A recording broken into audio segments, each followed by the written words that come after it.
Hey everybody, Stephen Bogren here from Pro Physique, and today what I want to talk about is whether or not you are ready to prep.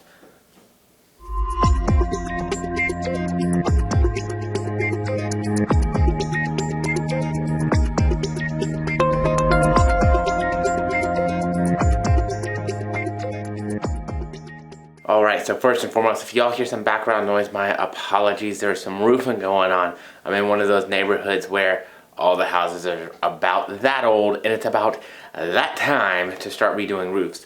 And so it's been a monthly and weekly thing going on. So my apologies if you guys hear that and it's distracting. I'll do my best to talk on over it. But what are we talking about today? And I think it's a great topic because of where we're at in the year. Because a lot of people are either just starting their preps, they're getting into them and maybe seeing some pitfalls and downfalls of what their planning was or may not have been. And there's still some individuals out there that are waiting to start prep for later this year. And it can be so important to make sure that we have set this good foundation to make sure that we're going to be successful on that prep, that we're going to do the right things on that prep. We're going to be able to get lean enough, we're going to have room to work, and we've done the right things to take time off from our last preps. So, what's my number one? What is my number one thing that I look at before we go into a prep? And for me, a lot of the times this is going to be your lifestyle. It's going to be your ability to manage life, all the other demands that you have, family, job, moving, yada, etc., etc. All that bull crap. All that bull crap. How are we managing that as well as our fitness goals? How long have we been tracking? Are we burned out? Have we taken enough time off from dieting hard? All those things are really great questions to ask before we start getting into a prep. So first and foremost, I think the biggest thing that we can talk about is your eating behavior. Is your eating behavior in a good place? Are you okay with tracking and say, hey, yeah, I can do this. This is great. Are you consistent with your macronutrient or your calorie intakes, right? We're having a normal relationship with foods, right? Do we feel good? Are we comfortable with all the different food sources that we at least digest well? You know, are we doing okay with our emotional management of food? Because obviously, I don't know about y'all, but I don't get any less emotional when I'm prepping. If anything, it gets worse. But that was terrible. But are we doing well with that? Are we managing it in a way to where our relationship with food is good and it's healthy? And then our eating behaviors, and this is a big one. Because I think if we go into a dieting phase or a prep with issues to where eating behavior causes question or it causes concern, that should be a really big red flag for us. We don't want to encourage poor eating behaviors. And if you feel that that is something that you're struggling with, a coach might not necessarily be qualified enough to help you. And it might mean seeking out other professional help in terms of doing that. And I would absolutely encourage you to do so.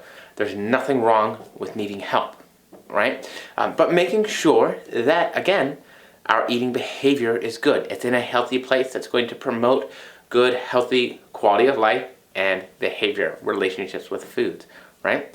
Then, some of the other things we can look at.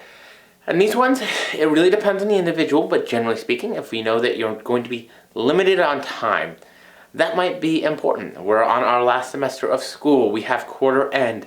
We know that those kind of things are going to happen and come up during that time. Well, that might be something to be aware of. Because it can, in fact, have a direct impact on your ability to prep. If we have to work 12-hour days all the time, well, that's going to make cardio pretty tough, right? We have to fit that in on top of everything. If we do that, again, we're taking away from other things, right? Maybe we're taking away from sleep, our ability to recover, personal time, self-care, the rest of those things.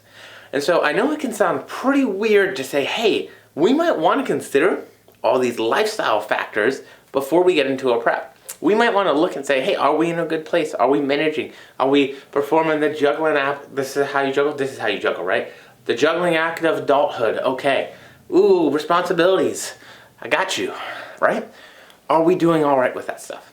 And so looking at that and saying, yay or nay, are we doing okay? Same things as like moving is a very stressful life change. Some of us deal with it well, some of us not so well. It definitely can complicate the process. It doesn't mean you can't be successful, but it might be a consideration to think of, hey, I'm going to have to move during this prep because I know I'm going to get stationed somewhere else for like maybe active military, right? And again, just another consideration and something to think about. Now, we've talked about some of the base stuff because I think a lot of that is going to determine whether or not we're successful, just period. Because us having good stress management is going to be important for any part of the process, but more importantly prep, right? Definitely more so in prep. Everything gets magnified. So what's my number twos? Let's talk about some of the hard data that I think is really important for us to consider and for us to really look at and make sure is in a good spot. First and foremost, let's talk about calorie intake. Calorie intake for me, great place to be to start prep is 15 times your body weight and calorie intakes. Okay, so you take whatever your body weight is, say multiply that by 15. That's the calorie intake we should probably be eating and maintaining weight on before we start prep. That generally is going to ensure that we have enough room to work. What can happen is if we're lower on that number, we might run out of room. For me, I have hard bottom ends that I do not cut beyond in terms of I will not take you below this many fats. I'm not going to go below this many calories for you, right? We're going to be very aware of that. And so the rest of that will have to now be done with cardio. So making sure that we have as much room as possible to work with before we get started can be really, really pivotal in terms of making sure we are successful in having enough to get there. Cardio is the second piece of that puzzle. So as a coach, my main components that I can really work on and say, hey, these are the things I want to change are the amount of food you're bringing in and the amount of energy that you are putting out. So your cardio is a big part of that. Whether you're doing daily steps, whether you have structured cardio sessions, being aware. Because if you're like me, I like to do jujitsu. That factors in. Because if I stop doing jujitsu, there's a lot less energy expenditure there. Okay? So generally speaking for me, I like most of my people to be somewhere between an hour to 2 hours of cardio. Less is absolutely okay. More, we now have, again, limited tools in the toolbox. We have a limited amount of space that we can realistically work with. Because you could go out all day and walk.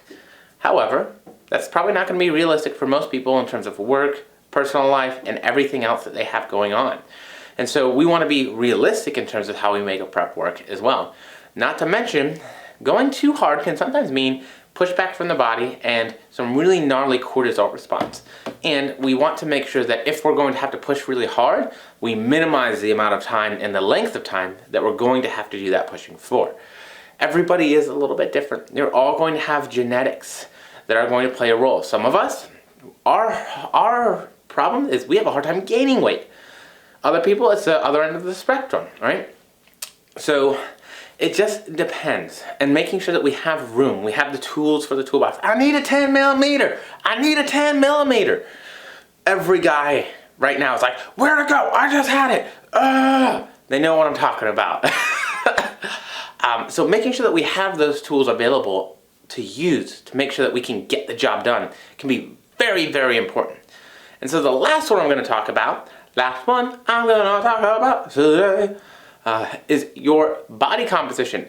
How much body fat did we put on during our time off of stage? Or where is our body fat before we're talking about dieting?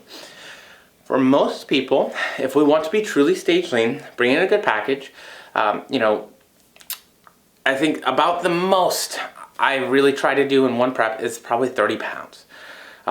Anything more than that can be really, really difficult and can take a very long time. And so I like to stay within 30 pounds as a high end.